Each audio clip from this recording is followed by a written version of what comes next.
And what better way to explain an international trade agreement between 9 countries being drafted behind closed doors? Would you want to know the details? Well, that's exactly what's happening. It's called the Trans-Pacific Partnership, and it's a trade agreement between Chile, Australia, Brunei, New Zealand, Peru, Singapore, Malaysia, Vietnam, and the United States. And what better way to explain it than a song? Take a look.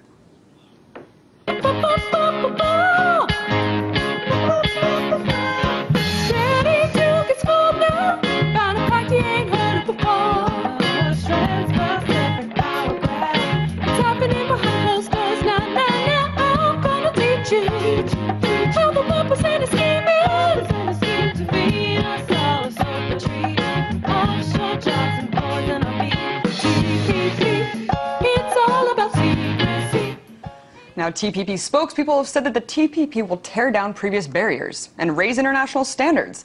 But critics say it will compromise food safety, create monopolistic drug patents, which will lead to more expensive medicine, allow millions of American jobs to be shipped offshore, cause financial deregulation, and impede net neutrality. More disturbingly, there are over 600 corporate advisors on the TPP. The negotiations between corporations and nation-states are all happening in secret, while the public and consumer advocates are left out in the dark. But activists aren't letting this agreement go down without a fight. Take a look at this. This is TPP teepee that they had installed in the hotel bathrooms where the negotiations are being held. A little light reading for the bathroom. It's just their way of saying that the agreement isn't even worth the paper it's printed on. But let's look at the bigger picture here, though. Will this new agreement really break down needed barriers, or are the public's interests the ones who are being traded away? And what's with all the secrecy? Joining me now for more is Myra Sutton, International Intellectual Property Coordinator at EFF.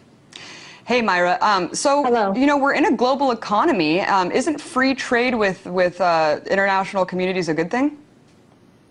Well, actually, our organization only is concerned with one of those chapters. The TPP, as you said, covers a broad range of issues from agriculture to textiles to medicine. But the EFF is concerned with the intellectual property chapter that has many concerning provisions, including civil penalties for copyright infringement that could lead to a $150,000 penalty for one instance of infringement. It could also lead to imprisonment, jail time for infringement if someone were to be found to directly or indirectly benefit from an infringement.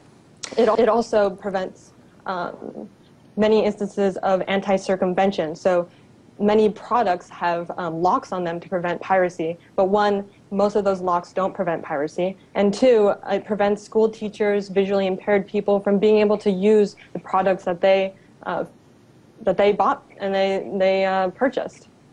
Myra, would this allow other countries to, authorize them to use these penalties against Americans for copyright? Well, actually, most of the penalties already exist in the U.S., but as we see, actually tomorrow, EFF is going to a rulemaking hearing that allows us to extend exceptions and limitations on such digital locks and technological protection measures.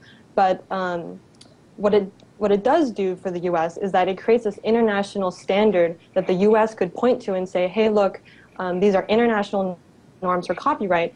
We don't need to question our domestic copyright policy. So under the auspices of free trade and this whole thing, they're kind of using the same tactics or that they were proposing in the Sopa and PIPA bills. Is that right? Pretty much, yes.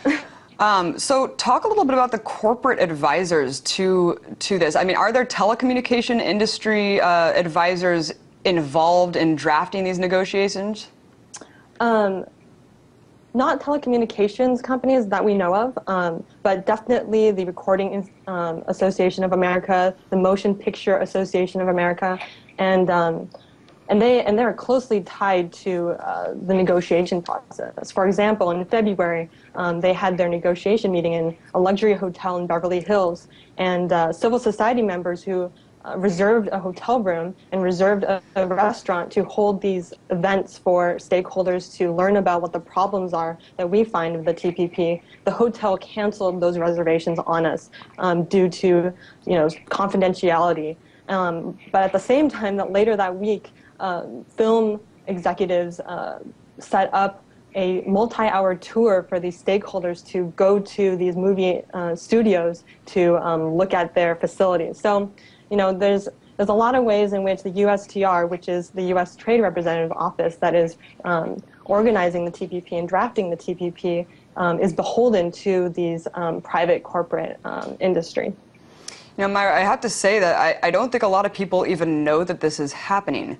The TPP, it seems like it's kind of out of the public radar. I mean, why do you think that is? It's such a huge issue, and like you're saying, I mean, it's definitely going to infringe on our neutral internet.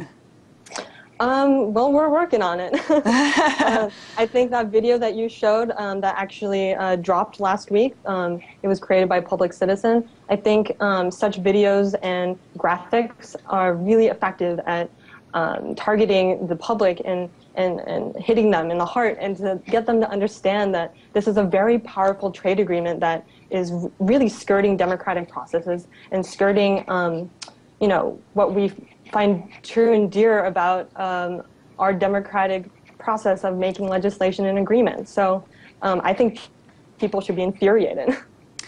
You know, it just seems like this is a perfect example of corporate strongholding over nation states. I mean, we see this time and time again where there's so much collusion passing through these things and things kind of being drafted in secret. I mean, what are the chances of this passing? Do we really have a chance to halt this or revise some of the more scary provisions in it?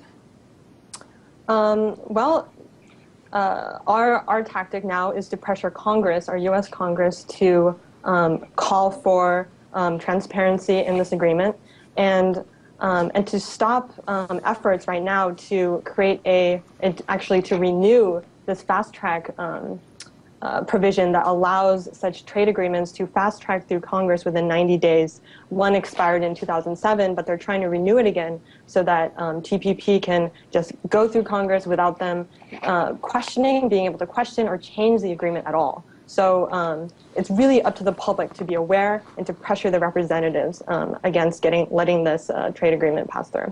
Myra, is there anyone in Congress who's on your side and saying, wait a minute, this is pretty crazy. Let's take a look at this before ushering this through? Yes, Representative Ron Kirk and actually Darrell Issa just released the leaked February 2011 text on his platform called Keep the Web Open. And although it's not the current draft, it creates a good model for what we would like to see with the TPP. And what corporate rights would the TPP establish? Corporate rights. Well, the whole agreement would be in essence. So, yeah. Yeah, just in a nutshell, it seems like a lot of different industries have a lot invested in this, and we'll definitely be keeping an eye on this and keep the battle right here on ET and be following EFF's progress. Thank you so much, Myra. That was Myra Sutton, International Intellectual Property Coordinator at EFF.